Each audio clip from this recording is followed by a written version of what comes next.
Hey there, it's your friend Deba.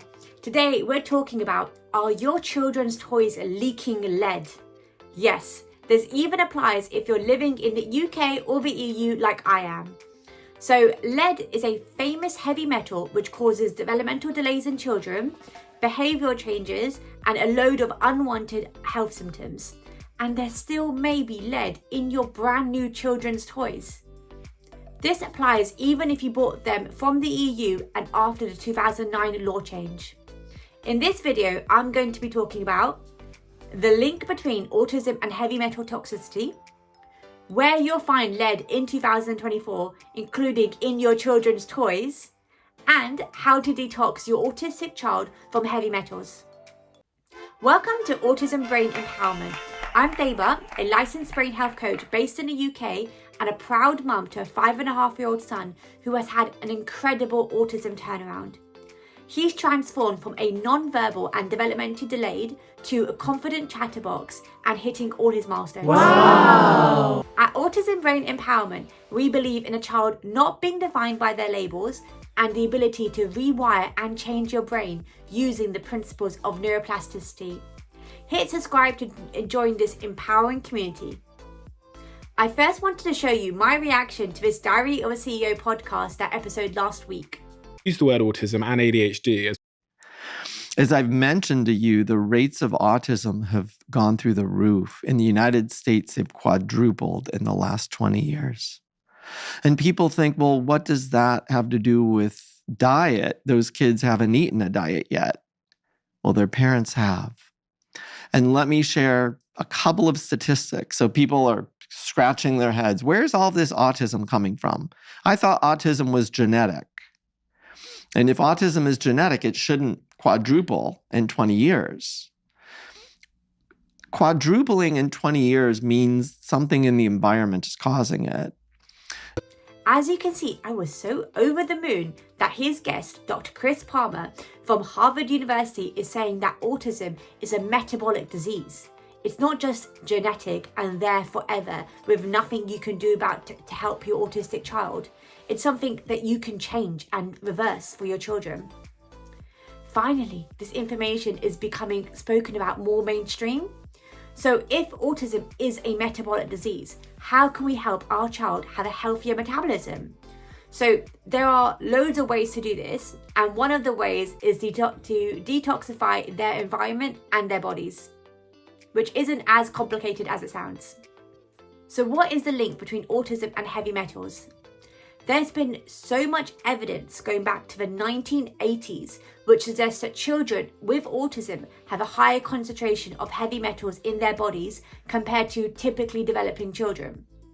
A systematic review is a research paper which summarizes and evaluates the findings of lots of different research papers.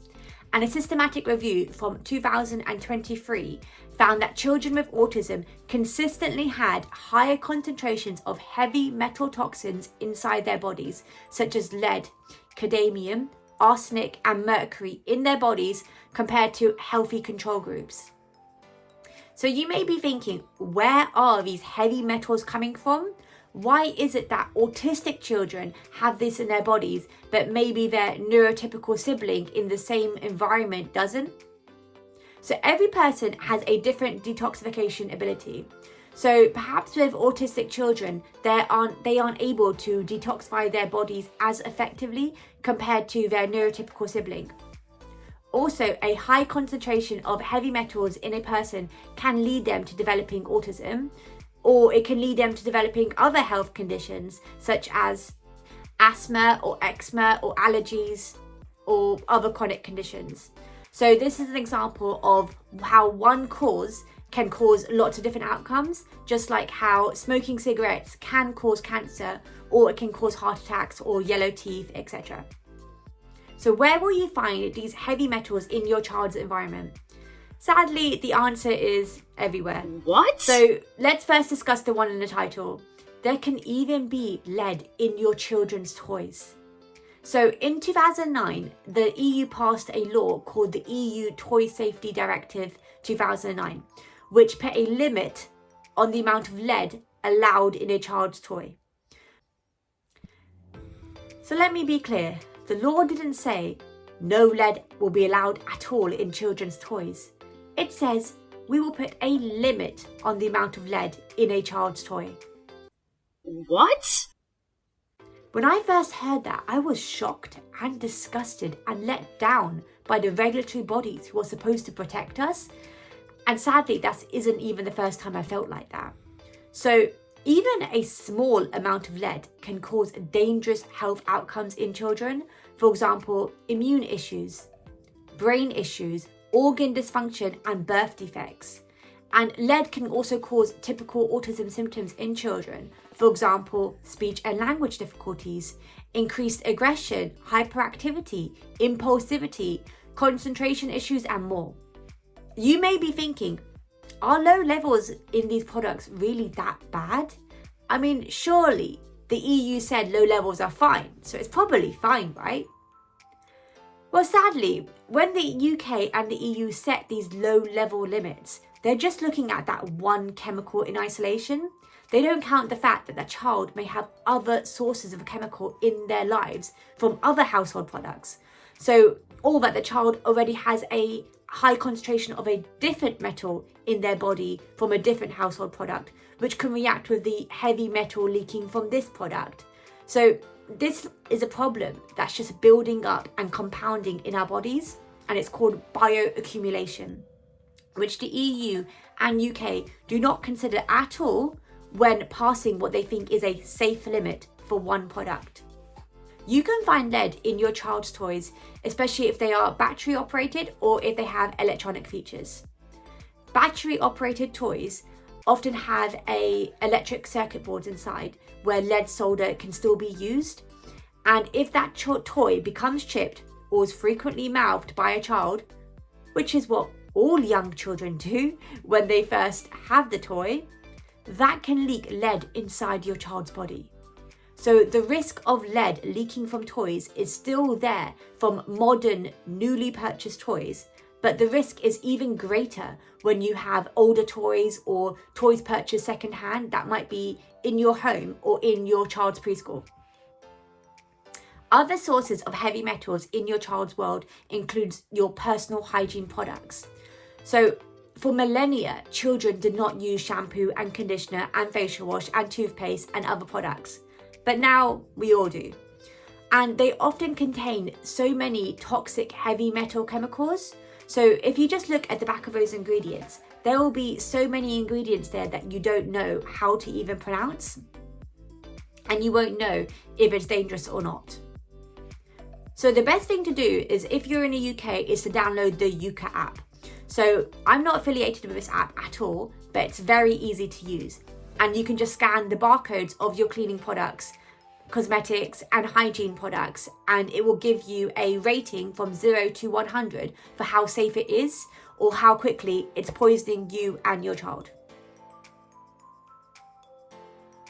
So this is what the screen looks like, and it also gives recommendations for safer alternatives. Now, when I'm in Asda about to buy something, I have this app out on my phone and I'm scanning all the barcodes to make sure that they're safe for me and my family. A lot of you might be thinking, sure, I used shampoo on my child, but I just wash that right off in a minute. It's not going inside their bodies.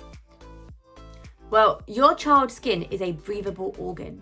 So it pushes toxins out of the body through sweat, but it also lets toxins in too.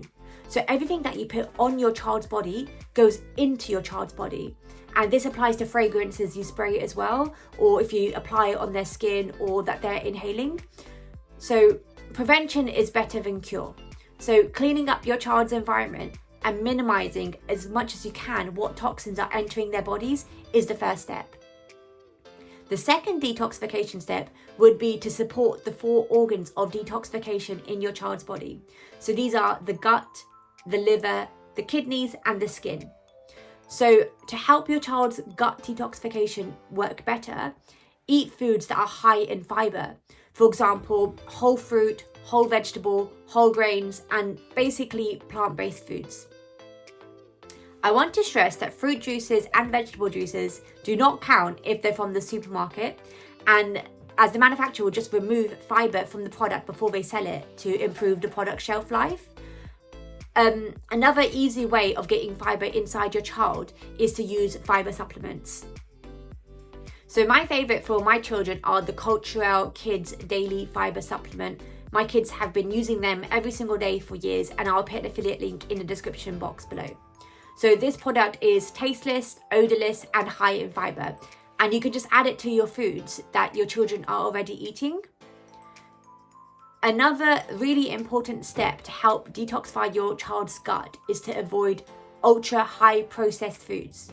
So these are foods where if you're reading the ingredients and it's showing ingredients that you don't typically have in your kitchen cupboard, for example, palm oil or emulsifiers, that means that product is what we would classify as ultra high processed. So your gut will not know how to digest it properly. So as part of the detoxification process, avoid all ultra high processed foods and foods which are laden in pesticides. So only shop organic, really. That's the best way. And wash the vegetables and fruits before you eat it, and peel the skin if you need to. Now for the liver. So to help your child's liver detoxification function work better, eat something called brassicas. So brassicas are cruciferous vegetables which are really bitter tasting, but they're great at supporting the liver function. So examples of these would be broccoli, turnips, kale, cauliflowers, and they all work to detoxify your child's liver.